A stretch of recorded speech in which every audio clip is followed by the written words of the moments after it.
Alright, so Rangers, ito yung Honda Winner X. Sa mga nagko-comment, sa mga naghahanap, ito na. Wala nang iba, Rangers. At nandito ako sa may Honda Walter Mart.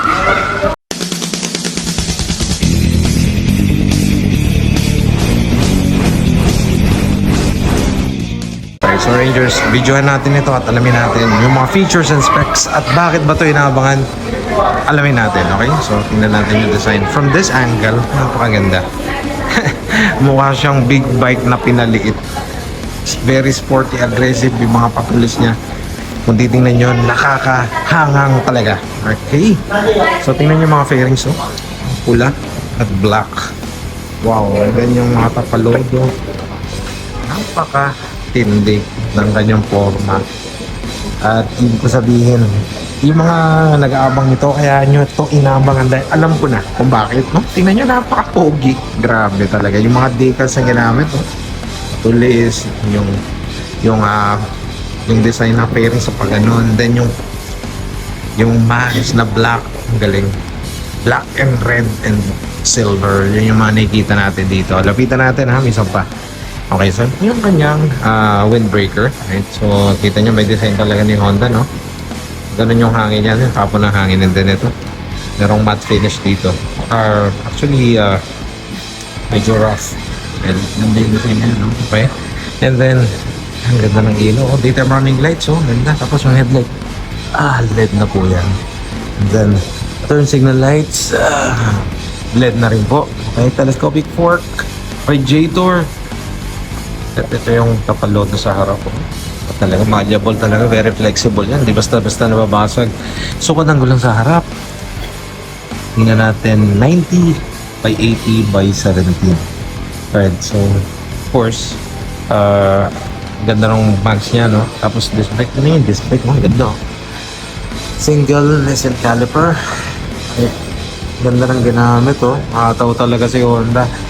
Alright, hindi kasi dito sa gilid, tingnan nyo, ang ganda. Alright, liquid cooled and dual overhead camshaft. Oh wow, tingnan nyo to, ha. Very nice aerodynamics, pag naglaro yun, ang hangin dyan, no, tumatama doon sa motorsiklo. At syempre yung tapo ng hangin, yung takbo ng hangin ay nakikita nyo dyan, may mga butas-butas yan. So para rin sa makina yan. Pero maganda dito, napansin ko yung tapalodo dito sa unahan, no? Abot siya rito, so hindi tatama dito sa radiator. Alright, so lagyan ng coolant siya, na by the way. Alright, yeah, tingnan nyo to, makina dito sa gilid, expose siya. Very basic. Ito yung kanyang clutch, tapakan ng rider, tapakan ng angkas dito. Okay, may ngipin-ngipin para kumapit sa swelas. And then ito yung kanyang side stand. I believe may kill switch to kapag nakababa yung side stand. Naka-center stand siya ngayon. And then tingnan nyo to, chain powered po siya. Alright, and then sukat ng gulong sa likod. Taon po natin ang sukat ng gulong 120 by 70 by 17. Mas malapad po ito, ha. Oh. Pero ang pansin ko lang dito, wala siyang tapalodo. So may mga aftermarket naman yan. Of course, pwedeng mabilhan. Kasi actually yung tapon lang ng putik dito lang yun. Hindi siya papunta doon sa makina kasi yung makina nandito na, nakatago na siya rito. Okay din naman. Tapos single shock sa may likod. Alright, ganda rin. Ganda. Tapos disc brake na rin po yung likod, disc brake, disc brake yung likod. Tapos ang ganda rin ng ginamit na disc. Alright. Alright, single piston caliper din siya. So sa side na to, sa likod, tingnan natin. So yung brake light niya, yan, tail light niyan.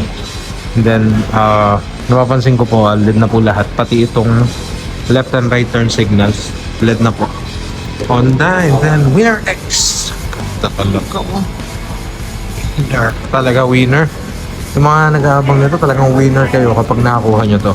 By the way, this unit is reserved, shoutout lang sa Honda Walter Mart, Valley 1, tapat ng Valley 1, Parañaque, sukat Parañaque. At pinayagan nila tayo na mag-vlog. Okay, so ito, kanyang tambucho, napakaganda. Ginamit simple lang, but it serves its purpose. Yung maganda. So side na ito, makikita nyo yung parts ito, yung decals. It's actually the same as what we have on the other side. So akitin natin to. Akitin natin. So makikita natin dito, maganda, meron na siyang charger dito. Alam ko, charger ba ito? I don't know. Comment down below. Okay. Alright. Pero, ang ganda ha. Ang charger na eh. Right. Pero ito, keyless na po siya. Ganda. Right. Keyless. Okay, so nakalak yung under seat niya for now. Pero kita natin dito, keyless. So mas maganda, anti-nakaw din yun, no? Magandang feature yun. Right, so dito tayo sa may hawakan, sa manibela. Yung kaliwa, yung sa clutch, okay. Right. Ang feels niya premium, sarap sa kamay. Right. Kahit walang gloves, pero dapat may gloves. Okay, yung kanyang passing light. Yung passing light. High beam, low beam. Passing light. Horn, left and right turn signals. Tapos, dito sa kanan, electronic start lang. Yung meron. So, yung side mirrors, malaki yan. So, pasok sa qualifications or standards ng LTO. And, fully digital panel po ito. Makikita natin, may pindutan din sa gilid. Hindi pa to activated yet. Reserve na siya. Right? So, napakaganda. One more final look at tingnan natin kung magkano yung presyo. Itong Honda Winner X dito sa Honda. Right? Winner X Standard. 123,900 ang kanyang cash.